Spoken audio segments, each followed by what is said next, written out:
আজকে আমরা আলোচনা করব নবম দশম শ্রেণীর সপ্তম অধ্যায়ের রাসায়নিক বিক্রিয়া থেকে সবচেয়ে গুরুত্বপূর্ণ একটা পার্ট, সেটা হচ্ছে লা-শাদিলিয়ার নীতি। আচ্ছা, তো লা-শাদিলিয়ার নীতিতে কি বলা হয়েছে? কোনো বিক্রিয়ার সাম্যাবস্থায় থাকাকালীন যদি তাপ, চাপ, ঘনমাত্রা ইত্যাদি পরিবর্তন করা হয়, তাহলে সাম্যের অবস্থা এমনভাবে পরিবর্তিত হয় যেন তাপ, চাপ, ঘনমাত্রা পরিবর্তনের ফলাফল প্রশমিত হয়। আচ্ছা, তো বিষয়টা কি? এখানে হচ্ছে যে একটা বিক্রিয়ার সাম্যাবস্থায় পৌঁছাইলো। সাম্যাবস্থা মানে কি? সাম্যাবস্থায় পৌঁছানো মানে হচ্ছে এখানে বিক্রিয়ক থেকে উৎপাদ পরিবর্তনের হার এবং উৎপাদ থেকে বিক্রিয়ক পরিবর্তনের হার, এই দুইটা যদি সমান হয়ে যায় সেক্ষেত্রে এটাকে সাম্যাবস্থা বলবো। আচ্ছা, তো এখন সাম্যাবস্থায় পৌঁছাইলে আমার যদি এরকম হয় যে দুইটা রেট সমান হয়ে গেছে, তো সেক্ষেত্রে তো নতুন করে আমি নাইট্রোজেন এবং হাইড্রোজেন থেকে অ্যামোনিয়া পাবো না। আবার কি হচ্ছে যে অ্যামোনিয়া থেকে কিন্তু নাইট্রোজেন এবং হাইড্রোজেন তৈরি হচ্ছে। তার মানে আমার যে আউটপুট দরকার ছিল সেটা আমি কিন্তু কাঙ্ক্ষিত আউটপুট পাচ্ছি না। তো সেক্ষেত্রে কি করা হয় যে লা-শাদিলিয়ার নীতি অনুযায়ী বলছে যে আমাদের এই যে নিয়ামক কোনগুলো? তাপ, চাপ এবং ঘনমাত্রা। তো এগুলো যদি পরিবর্তন করি সেক্ষেত্রে আমি আমার কাঙ্ক্ষিত বস্তুটি, যে আমার যে অ্যামোনিয়া, যেমন এই বিক্রিয়াটাই অ্যামোনিয়া দরকার, তো আমি আমার মানে প্রয়োজন মতো অ্যামোনিয়া যাতে পেতে পারি সেজন্য আমি এই তাপচাপ এবং ঘনমাত্রার আমার প্রয়োজন মতো আমি বিক্রিয়া অনুযায়ী কমাবো বাড়াবো, এটাই মূলত কথা। আচ্ছা, যদি আমি এই বিক্রিয়াটার কথা বলি, সেটা হচ্ছে এটা একটা তাপ উৎপাদী বিক্রিয়া। তো তাপ উৎপাদী বিক্রিয়া কি হয়েছে যে নাইট্রোজেন এবং হাইড্রোজেন বিক্রিয়া করে অ্যামোনিয়া তৈরি করছে, সেক্ষেত্রে তাপ তৈরি হয়েছে। এখন যদি আমি তাপ বাড়াই, যেটাতে তাপ তৈরি হচ্ছে এটা যদি তাপ বাড়ায়, আমার উৎপাদের পরিমাণ কিন্তু কমে যাবে। আচ্ছা, এখন যেহেতু নাইট্রোজেন এবং হাইড্রোজেন মিলে আমার কি তৈরি হয়? তাপ তৈরি হচ্ছে। তো বিক্রিয়ার পরিবেশটা কিন্তু এমনিতেই, যেখানে বিক্রিয়া হচ্ছে ওখানে পরিবেশটা কিন্তু এমনিতেই কি তাপ বেশি আছে এখানে। সেক্ষেত্রে যদি কোনোভাবে আমি তাপ কমাইতে পারি, মানে এখান থেকে আমি তাপটা যদি কমাইতে পারি, সেখান থেকে কিন্তু নাইট্রোজেন এবং হাইড্রোজেন থেকে আরও অ্যামোনিয়া তৈরি হবে। তার মানে এটা হচ্ছে এই যে সাম্যের অবস্থার যে পরিবর্তন, এখানে একটা কথা বলছে না যে সাম্যের অবস্থার পরিবর্তন। হ্যাঁ, তো এই তাপ, চাপ বা ঘনমাত্রা এগুলো আমরা পরিবর্তন করলে আমাদের সাম্যের অবস্থা পরিবর্তন হচ্ছে এবং আলটিমেটলি কি আমরা উৎপাদের পরিমাণ পাচ্ছি, আমাদের কাঙ্ক্ষিত উৎপাদের পরিমাণ আমরা পেয়ে যাচ্ছি। নাইট্রোজেন এবং হাইড্রোজেন মিলে যখন অ্যামোনিয়া তৈরি হয়, এটাকে আমরা বলি সম্মুখমুখী বিক্রিয়া। আবার যখন অ্যামোনিয়া ভেঙে নাইট্রোজেন এবং হাইড্রোজেন তৈরি হয়, সেটাকে বলবো পশ্চাৎমুখী বিক্রিয়া। তো শুরুর দিকে যখন র মেটেরিয়াল থেকে উৎপাদ তৈরি হবে, তো আমাদের সম্মুখমুখী বিক্রিয়ার রেটটা বেশি থাকে। এরপর যখন প্রোডাক্ট থেকে আবার রিঅ্যাকটেন্ট তৈরি হবে, তো সেক্ষেত্রে যখন প্রোডাক্ট আস্তে আস্তে বাড়বে, তখন বিক্রিয়ক তৈরি হওয়ার রেটটা বেড়ে যাবে।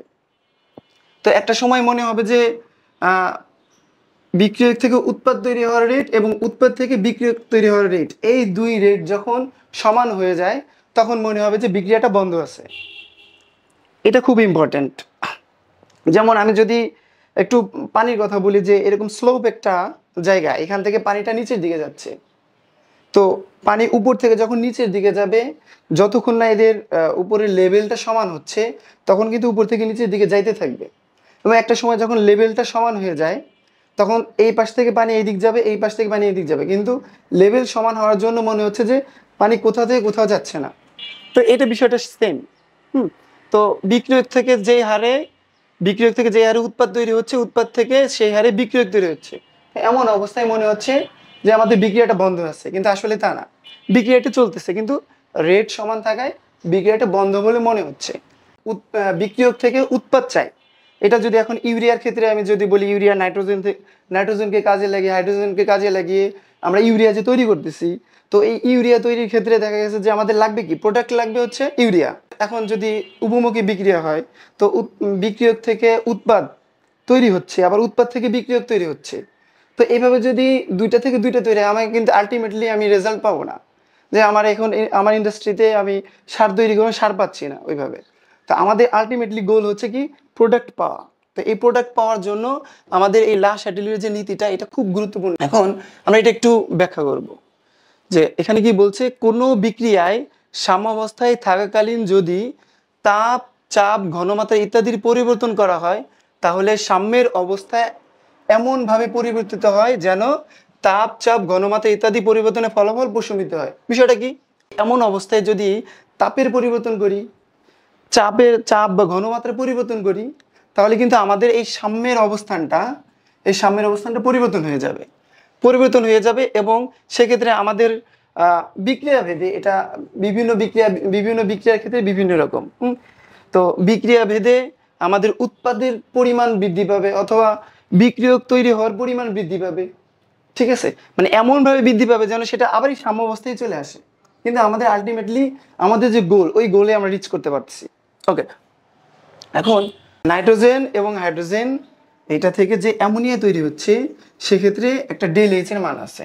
ডেল এইচ হচ্ছে -92 কিলোজুল। আচ্ছা, এটা হচ্ছে একটা তাপ উৎপাদী বিক্রিয়া। বিক্রিয়া মূলত দুই প্রকার, একটা হচ্ছে তাপ উৎপাদী বিক্রিয়া, একটা হচ্ছে তাপহারী বিক্রিয়া। তো তাপ উৎপাদী বিক্রিয়া কি? যে বিক্রিয়ায় বিক্রিয়ক দ্বয়ের বিক্রিয়ার ফলে উৎপাদ তৈরি হচ্ছে, অ্যাট দ্য সেম টাইম তাপ তৈরি হচ্ছে, অর্থাৎ এখানে তাপ দেওয়ার কোনো প্রয়োজন নাই, বিক্রিয়ক থেকে তাপ তৈরি হচ্ছে এবং উৎপাদ তৈরি হচ্ছে। এখানে তাপটাও একটা উৎপাদ বলা যায়। আচ্ছা, তো এই ক্ষেত্রে আমরা বাইরে থেকে কোনো তাপ প্রয়োগ করতেছি না। তো এই ক্ষেত্রে যদি আমি তাপ বাড়াই তো আমার কি হচ্ছে? আমার তো তাপ লাগতেছে না, নাইট্রোজেন এবং হাইড্রোজেন থেকেই তো তাপ তৈরি হচ্ছে, তাপ তৈরি হচ্ছে প্লাস অ্যামোনিয়া তৈরি হচ্ছে। সেক্ষেত্রে যদি তাপ বাড়াই, আবার আরেকটা বিষয় সেটা হচ্ছে অ্যামোনিয়া। তো এটা যেহেতু উভমুখী বিক্রিয়া, অ্যামোনিয়া ভেঙে আবার কি হচ্ছে? নাইট্রোজেন এবং হাইড্রোজেন তৈরি হচ্ছে। এক্ষেত্রে এটাকে আমি বিক্রিয়ক ধরি, আমি একটু উল্টোভাবে ধরি যে এক্ষেত্রে এটা বিক্রিয়ক। তো এটা বিক্রিয়ক হইলে কি হচ্ছে যে আমার এই পরিমাণ তাপ এই অ্যামোনিয়ার সাথে লাগতেছে, অ্যামোনিয়ার সাথে এই পরিমাণ তাপ দরকার পড়তেছে এবং এই দুইটা মিলে আমার কিন্তু এটা তৈরি। তখন আমি ধরি এটা উৎপাদ। উল্টোভাবে একটু ধরি যে 92 কিলোজুল এটা একটা রিয়াক্টেন্ট বা বিক্রিয়ক, অ্যামোনিয়া একটা বিক্রিয়ক, এই দুই বিক্রিয়ক মিলে উৎপাদ তৈরি হয়েছে নাইট্রোজেন এবং হাইড্রোজেন। তার মানে আমার কি বোঝাচ্ছে যে যখন এটা থেকে এটা তৈরি হয়েছে তখন এটা উৎপন্ন হয়েছে, আবার যখন এইটা ভেঙে এটা তৈরি হবে তখন এই পরিমাণ তাপ আমার এখানে লাগতেছে। ওকে, এখন যদি আমি তাহলে তাপ দিই, আমার কিন্তু ওদের কিন্তু তাপ লাগে না, ওরা নিজেরাই তাপ তৈরি করছে। এখন যদি এখানে নাইট্রোজেন এবং হাইড্রোজেনের ক্ষেত্রে আমি তাপ বাড়াই তো আমার কি হবে? এটা কি তৈরি হবে বেশি? এটা কিন্তু কখনোই বেশি তৈরি হবে না, কারণ আমার আলটিমেটলি এইটা থেকেই তাপ তৈরি হচ্ছে। তার মানে কি, আমি যদি এখন তাপ বাড়াই আমার উৎপাদের পরিমাণ কমে যাবে, উৎপাদের পরিমাণ কমে যাচ্ছে। আচ্ছা, আরেকটা বিষয় আমি কি বলছি, এটাকে উল্টাভাবে একটু ধরতে যে এটা বিক্রিয়ক এবং বিক্রিয়ক থেকে কি তৈরি হচ্ছে? উৎপাদ তৈরি হচ্ছে নাইট্রোজেন এবং হাইড্রোজেন, সেক্ষেত্রে কিন্তু তাপ লাগতেছে। আচ্ছা, এটা যদি এক্সোথার্মিক রিয়াকশন হয় বা তাপ উৎপাদী বিক্রিয়া হয়, সেক্ষেত্রে আমি যদি এখন আবার তাপ বাড়াই তাহলে এই তাপটা কে নিচ্ছে? অ্যামোনিয়া নিচ্ছে। আগে অলরেডি তাপ আছে, তার মানে অ্যামোনিয়া আরও বেশি ভাঙবে। সাম্যাবস্থায় যখন উপনীত হবে সেক্ষেত্রে যদি আমি তাপ বাড়াই, অ্যামোনিয়া আরও বেশি ভেঙে নাইট্রোজেন এবং হাইড্রোজেন আরও বেশি তৈরি হবে সেক্ষেত্রে। তার মানে এই বিক্রিয়া কি? তাপ উৎপাদী বিক্রিয়ায় আমি যদি তাপ এখান থেকে কোনোভাবে অপসারণ করা যায় সেক্ষেত্রে কিন্তু আমার নাইট্রোজেন এবং হাইড্রোজেন থেকে অ্যামোনিয়া তৈরি আরও বেশি হবে। এটা মনে রাখার উপায় হচ্ছে এরা নিজেদের মধ্যে বিক্রিয়া করে যেহেতু তাপ তৈরি হচ্ছে, সেক্ষেত্রে আমি যদি তাপ বাড়াই আমার প্রোডাক্ট বাড়বে না, উৎপাদের পরিমাণ বাড়বে না, সেক্ষেত্রে উৎপাদ ভেঙে আরও রিয়াক্টেন্ট তৈরি হবে বা বিক্রিয়ক তৈরি হবে। আচ্ছা, এবং এখানে বিক্রিয়ার পরিবেশটা কিন্তু যেহেতু নাইট্রোজেন এবং হাইড্রোজেন মিলে এই তাপমাত্রাটা তৈরি হয়েছে, তো বিক্রিয়ার পরিবেশ থেকে যদি তাপের পরিমাণ আমি কমাতে পারি সেক্ষেত্রে নাইট্রোজেন এবং হাইড্রোজেন মিলে আরও অ্যামোনিয়া তৈরি করবে, আলটিমেটলি আমরা উৎপাদের পরিমাণ বাড়াইতে পারবো। এইটা একটা বিষয়। আচ্ছা, এটা গেল তাপ উৎপাদী বিক্রিয়ার ক্ষেত্রে। আমি যদি আরেকটা বিক্রিয়ার কথা বলি, বিক্রিয়া এখন এন্ডোথার্মিক একটা বিক্রিয়াতে যাই, নাইট্রোজেন এবং অক্সিজেন মিলে তৈরি হবে। এখানে নাইট্রোজেন একটা, অক্সিজেন দুইটা, এখানে নাইট্রোজেন আছে দুইটা, তাহলে আমরা যদি এখানে 2 দিই অক্সিজেন হয়ে যায় আবার 4টা, তাহলে এখানে যদি 2 দিই, ওকে, তাহলে আমাদের সমতা হয়ে গেছে। এবং এটা একটা তাপহারী বিক্রিয়া, এক্ষেত্রে তাপের শোষণ ঘটবে 180 কিলোজুল। আচ্ছা আচ্ছা, এই বিক্রিয়া কি হচ্ছে যে নাইট্রোজেন এবং অক্সিজেন এই দুইটা বিক্রিয়া করে নাইট্রাস অক্সাইড তৈরি করতেছে এবং সেক্ষেত্রে বাইরে থেকে তাপের যোগান দিতে হচ্ছে। কতটুক? 180 কিলোজুল তাপের যোগান দিলে নাইট্রাস অক্সাইড তৈরি হয়। বিক্রিয়াটা যখন সাম্যাবস্থায় পৌঁছাবে নাইট্রাস অক্সাইড থেকে আবার নাইট্রোজেন এবং অক্সিজেন তৈরি হয়। আচ্ছা, লাস্ট শ্যাটেলীয় নীতি অনুযায়ী এক্ষেত্রে তাপের প্রভাব কি এটা আমরা আলোচনা করবো এখন। যে যেহেতু তাপের শোষণ ঘটে, তাপ হারি বিক্রিয়ায় তাপের শোষণ ঘটে, সেক্ষেত্রে আমি যদি তাপ বাড়াই আমার উৎপাদের পরিমাণ বাড়বে। তাপ হারি বিক্রিয়ার বৈশিষ্ট্য, তাপ বাড়ালে আমার উৎপাদের পরিমাণ বাড়বে।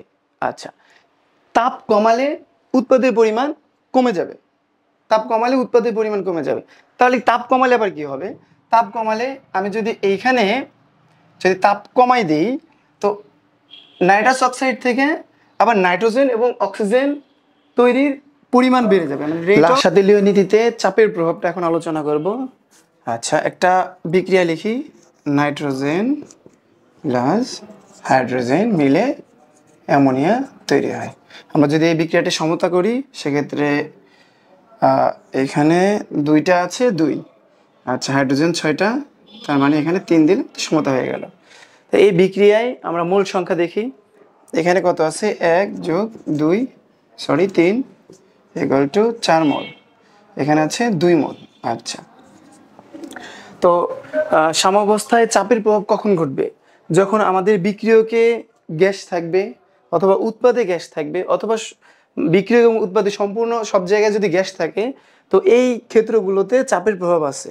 আচ্ছা, এখন দেখা যায় যে চাপের প্রভাবটা তখনই ঘটবে যদি বিক্রিয়কের মোল সংখ্যা এবং উৎপাদের মোল সংখ্যা এই দুইটার মধ্যে যদি পার্থক্য থাকে, সেক্ষেত্রে চাপের প্রভাব খাটবে। আদারওয়াইজ যদি এরকম হয় যে বিক্রিয়কে মোল সংখ্যা এবং উৎপাদের মোল সংখ্যা যদি সমান থাকে, সেক্ষেত্রে কিন্তু চাপের কোনো প্রভাব নেই। আচ্ছা, এক্ষেত্রে দেখা যায় যে আমাদের বিক্রিয়কে 4 মোল আছে এবং উৎপাদে 2 মোল আছে। তো এক্ষেত্রে চাপ বাড়ালে কি হবে এবং চাপ কমালে কি হবে? একটা জিনিস খুব সহজে মাথায় রাখতে হবে, যে যেই পাশে মোল সংখ্যা বেশি, এই পাশে যদি আমি চাপ বাড়াই, আমার অন্য পাশের, সেটা বিক্রিয়ক হোক অথবা উৎপাদ হোক, ওটা বেড়ে যাবে।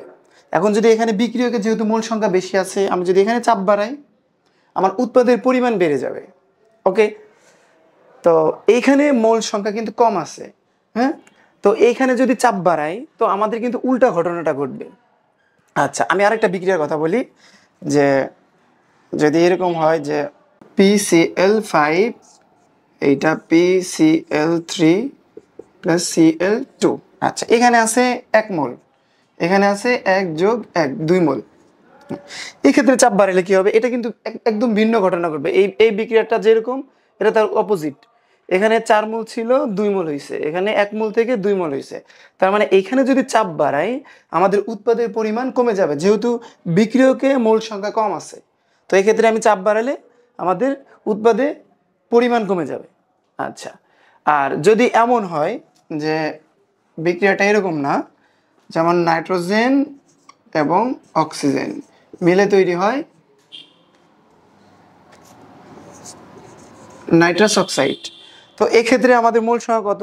এখানে 1 + 1 2, এখানে আছে 2 মোল, অর্থাৎ বিক্রিয়ক এবং উৎপাদ দুইখানেই মোল সংখ্যা সমান। বিক্রিয়ক এবং উৎপাদ দুইখানে মোল সংখ্যা সমান থাকলে সেক্ষেত্রে সাম্যাবস্থায় চাপের কোনো প্রভাব নেই।